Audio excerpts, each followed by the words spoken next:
This last week, I traveled in Europe with my husband, Bob's family. The trip was for Bob's brother. A good Irish Catholic, this brother had always wanted to see the Vatican and Ireland, but he had never made it to either place. So off we went, as many family members as could get away, 6 siblings of his, now in their 50s and 60s, plus another half a dozen nieces and nephews and in-laws. We took the trip last week because a few months ago, this good and kind man, my brother-in-law, was diagnosed with an advanced cancer for which there's no cure. He should travel now, he's been told, while he still can. And during the whole trip, I knew I would be returning to you on Pentecost when our church proclaims that God never abandons us. Could I preach that with integrity, given my brother-in-law's cancer?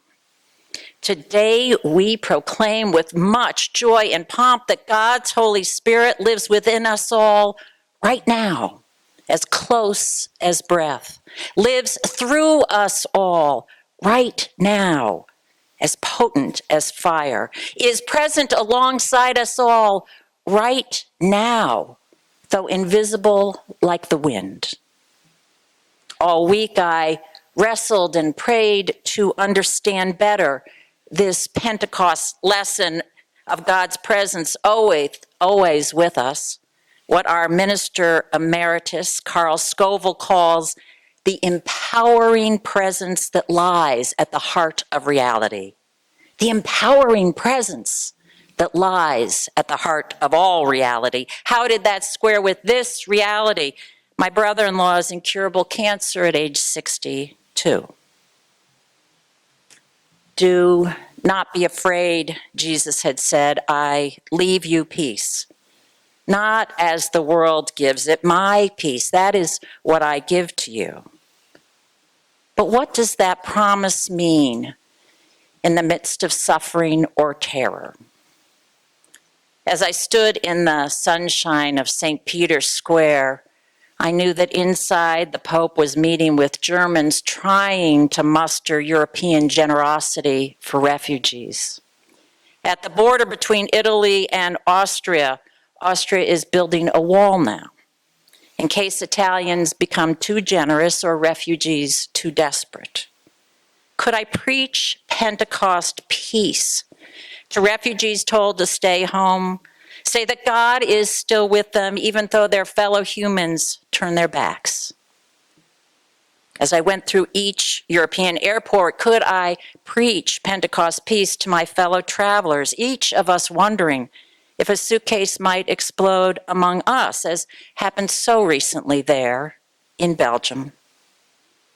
And once home here at King's Chapel, I wondered, can I preach a deep and unending Pentecost peace to you who I know are also being treated for cancer right now, who also have medical diagnoses for which doctors give no promises right now, who may face divorce or unpaid bills and broken dreams right now?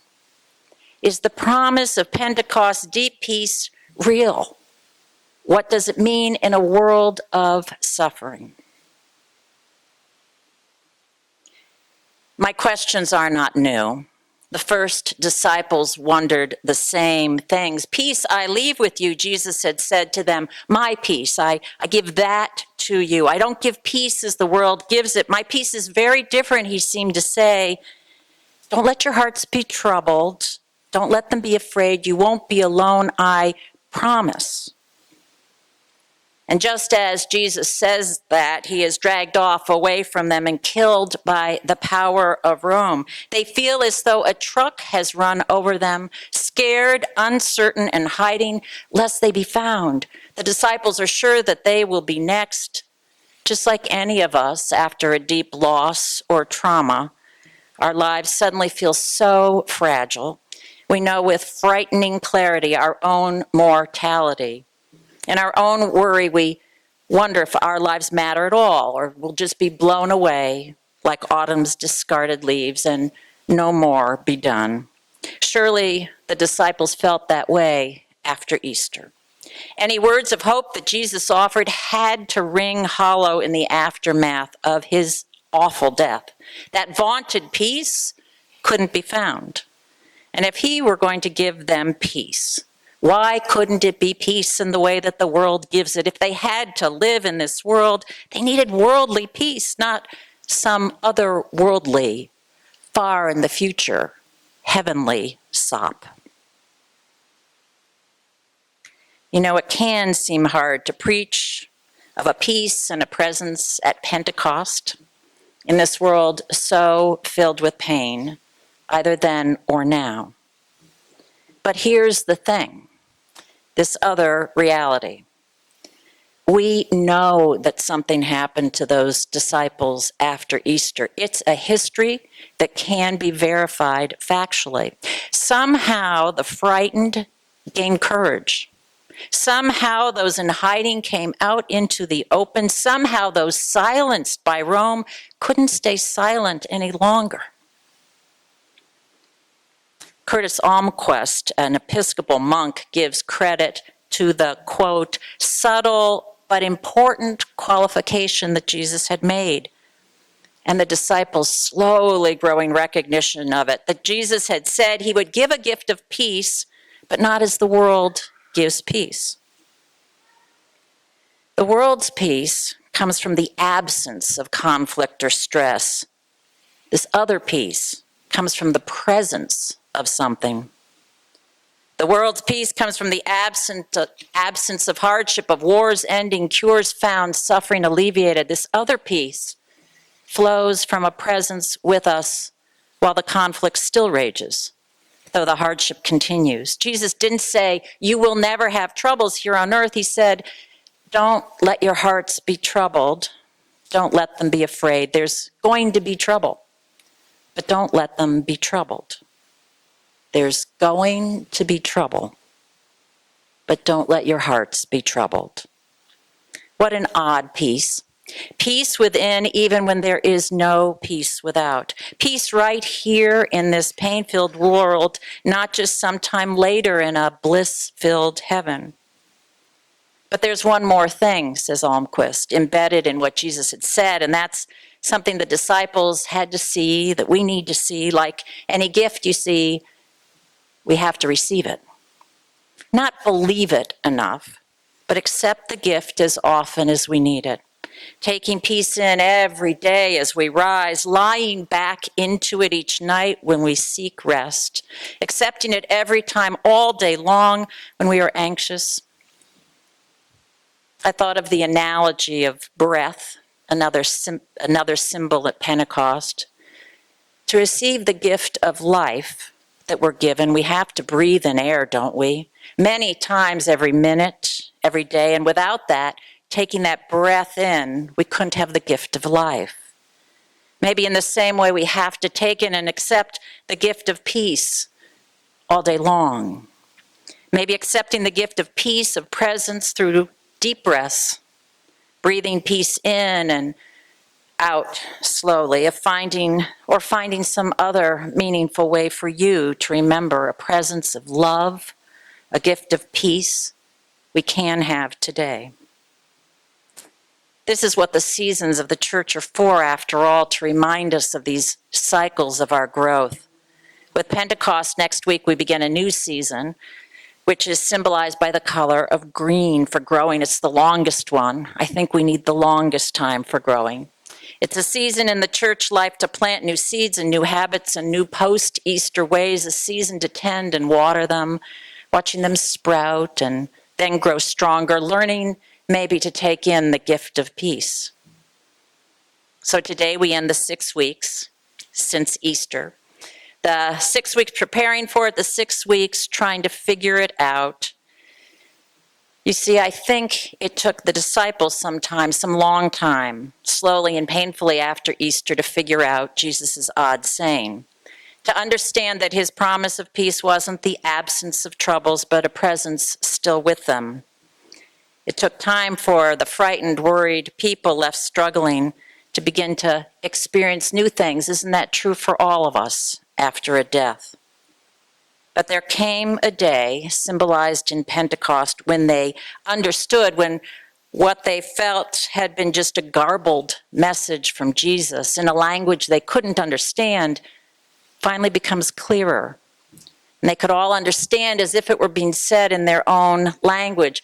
I'm imagining that artists saw it in visual images, a painting or an image that captured it all. Oh, that's what Jesus meant when he talked about peace. Musicians heard it in compositions, the sound of that deep peace that sustained over the length of a movement through all the variations. Oh, architects understood it as a foundation, the invisible girders or cement and everything that's needed to hold things in balance for a deep peace.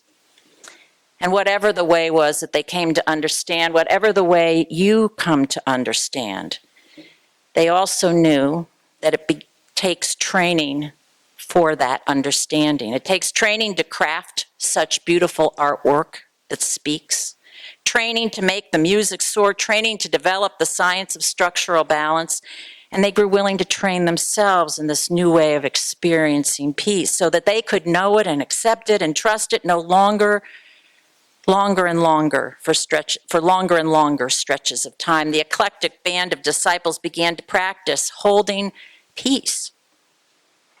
We know that sometimes when they were together in those hard days of fear and death, they'd remember things they'd done with Jesus and they'd do them again in memory of him.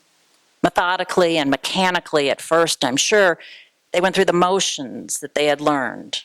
Praying at the temple each day, sharing bread and wine at the table, telling the old stories, learning from each other, something new they'd not quite understood before, like a puzzle piece found that helped make the picture more complete, Jesus' way of peace. For all of us, after a beloved dies or we're hit with horrible news, we start with shock, as the disciples did too, unable to comprehend. We may be panicked or despairing or furious, convinced we're abandoned. But as time goes on, with the help of others, with conversations shared, questions mulled, little things, well, it seems for the disciples they became imbued with new meanings that they hadn't had before. You know the image, a candle that has been lit and then is snuffed out, has smoke tendrils that drift up into the sky. They fade away and become visible to our eye, but we know now that the light isn't gone forever. It's just been changed into a different form, still with us, around us in the air.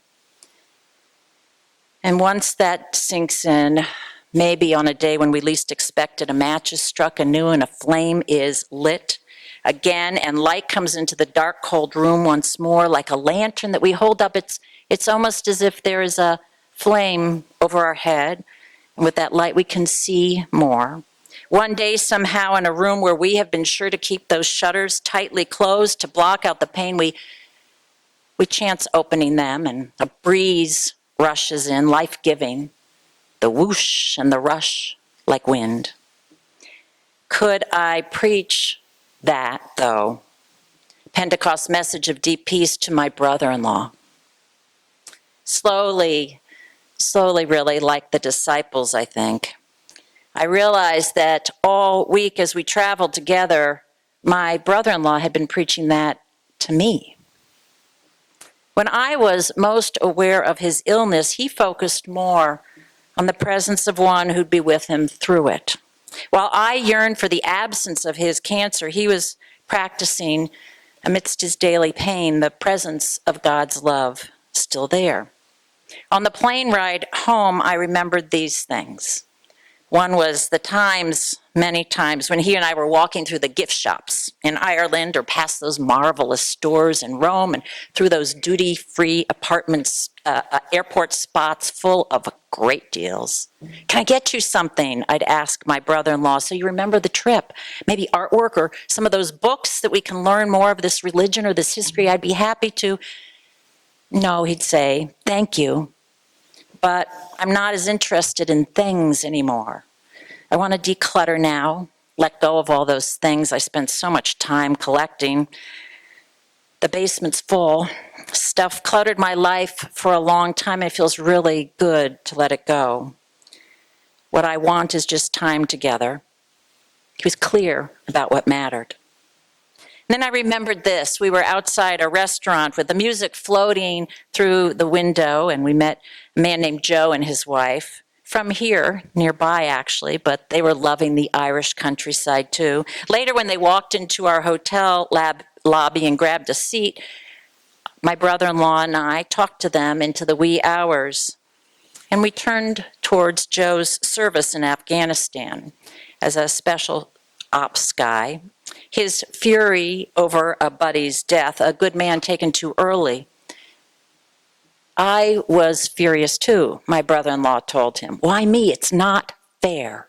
I was livid with God about this cancer. I talked with friends about it, to a priest, to family, and then at some point I could let it go. It was too heavy a burden to carry. I wanted to appreciate every moment now, and that heavy load of fury was getting in my way. The soldier said he was confused by so many teachings of the church, the one he'd been raised in versus the one that he'd heard about in the special forces. He was done with church and he was spiritual but not religious. Oh, I didn't understand much either, my brother-in-law said. So some time ago, I started going to the men's group. Every Saturday, we sit around in the morning and ask, what does that mean? And he said, now I have all these guys who help me all the time, and they're praying for me. None of us knows what prayer does, but I'm so grateful for it. And we're all learning together. I realized I'm not alone when I'm with them. I know that now. My brother-in-law was speaking the soldier's language, about men coming together aware of a bond deeper than any of them alone, language about an empowering presence at the heart of all reality that even a minister could understand. You see, I prayed this week to better understand Pentecost's message, not about the absence of pain or conflict, but that gift of a presence with us through it all. A peace that we can receive more and more over time when we ask. When we ask, we find in places we'd never imagined. During this growing season after Pentecost, ask. Ask about the gift of peace, yours to receive right now. May you find answers in just the language you speak. Amen.